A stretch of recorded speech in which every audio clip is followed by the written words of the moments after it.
Once we understand that the integrity of our personal existences are completely dependent on the integrity of everything else in our world, we have truly understood the meaning of unconditional love.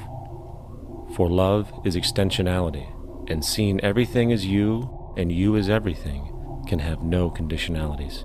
For, in fact, we are all everything at once. If it's true that we're all from the center of a star, every atom in each of us from the center of a star, then we're all the same thing. Even a Coke machine or a cigarette butt in the street in Buffalo is made out of atoms that came from a star. They've all been recycled thousands of times, as have you and I. And therefore, it's only me out there. So what is there to be afraid of? What is there that needs solace seeking? Nothing. There's nothing to be afraid of because it's all us.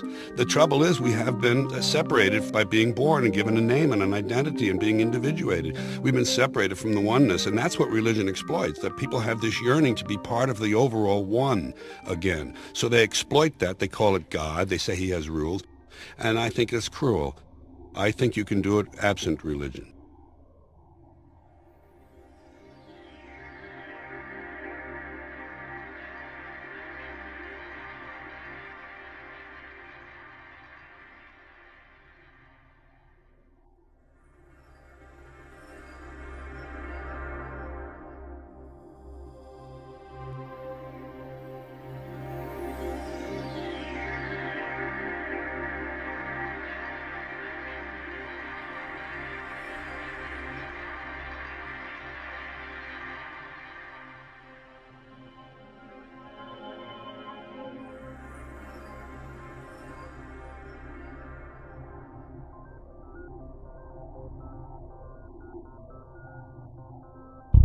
It's time to claim the unity our outmoded social systems have broken apart, and work together to create a sustainable global society where everyone is taken care of and everyone is truly free.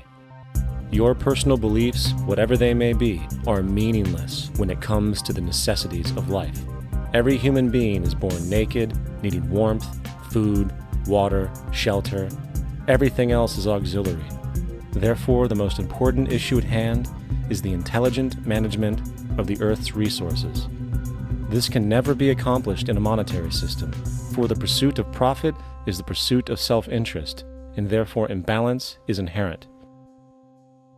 Simultaneously, politicians are useless, for our true problems in life are technical, not political. Furthermore, ideologies that separate humanity, such as religion, need strong reflection in the community in regard to its value, purpose, and social relevancy. Hopefully, through time, religion will lose its materialism and basis in superstition and move into the useful field of philosophy. The fact is, society today is backwards, with politicians constantly talking about protection and security rather than creation, unity, and progress. The U.S. alone now spends about $500 billion annually on defense. That is enough to send every high school senior in America to a 4-year college. In the 1940s, the Manhattan Project produced the first true weapon of mass destruction. This program employed 130,000 people at an extreme financial cost.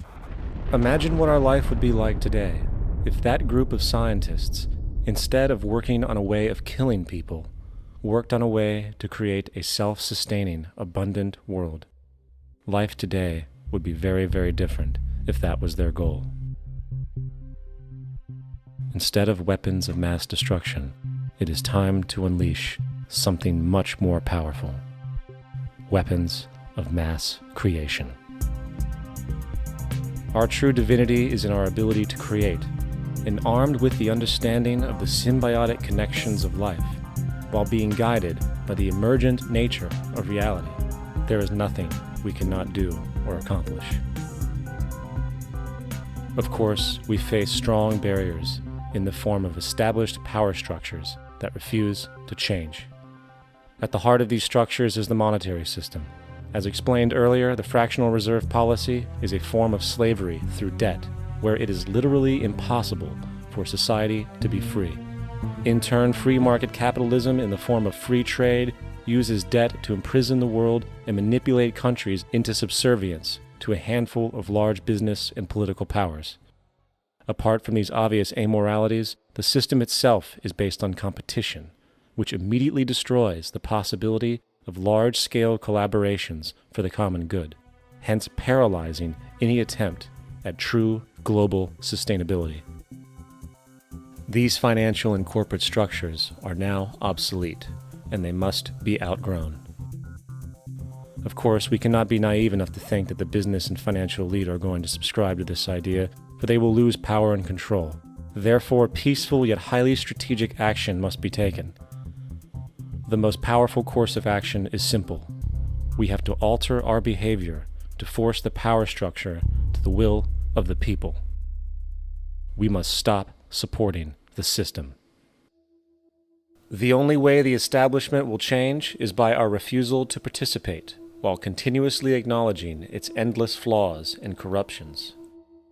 They're not going to give up the monetary system because of our designs of what we recommend. The system has to fail, and people have to lose confidence in their elected leaders. That will be a major turning point if the Venus Project is offered as a possible alternative. If not, I fear the consequences. The trends now indicate that our country is going bankrupt.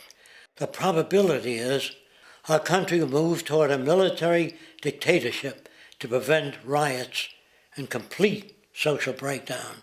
Once the U.S. breaks down, all the other cultures will undergo similar things. As of now, the world financial system is on the brink of collapse due to its own shortcomings. The Comptroller of Currency stated in 2003 that the interest on the U.S. national debt will not be affordable in less than 10 years. This theoretically means total bankruptcy for the U.S. economy, and its implications for the world are immense.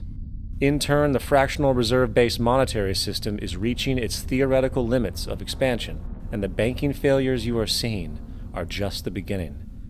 This is why inflation is skyrocketing, all debt is at record levels, and the government and Fed are hemorrhaging new money to bail out the corrupt system. For the only way to keep the banks going is by making more money. The only way to make more money is to create more debt and inflation. It is simply a matter of time before the tables turn, and there is no one willing to take new loans, while defaults grow, as people are unable to afford their current loans.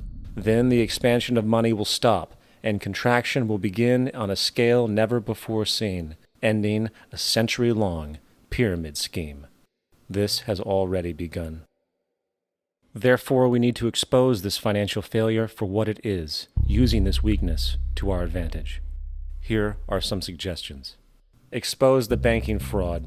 Citibank, JP Morgan Chase, and Bank of America are the most powerful controllers within the corrupt Federal Reserve System. It's time to boycott these institutions.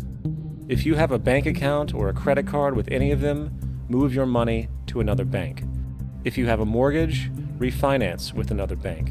If you own their stock, sell it. If you work for them, quit. This gesture will express contempt for the true powers behind the private banking cartel known as the Federal Reserve, and create awareness about the fraud of the banking system itself. 2. Turn off the TV news. Visit the emerging independent news agencies on the internet for your information. CNN, NBC, ABC, Fox, and all the others present all news pre-filtered to maintain the status quo. With 4 corporations owning all major media outlets, objective information is impossible. This is the true beauty of the internet, and the establishment has been losing control because of this free flow of information. We must protect the internet at all times, as it is truly our savior right now. 3. Don't ever allow yourself, your family, or anyone you know to ever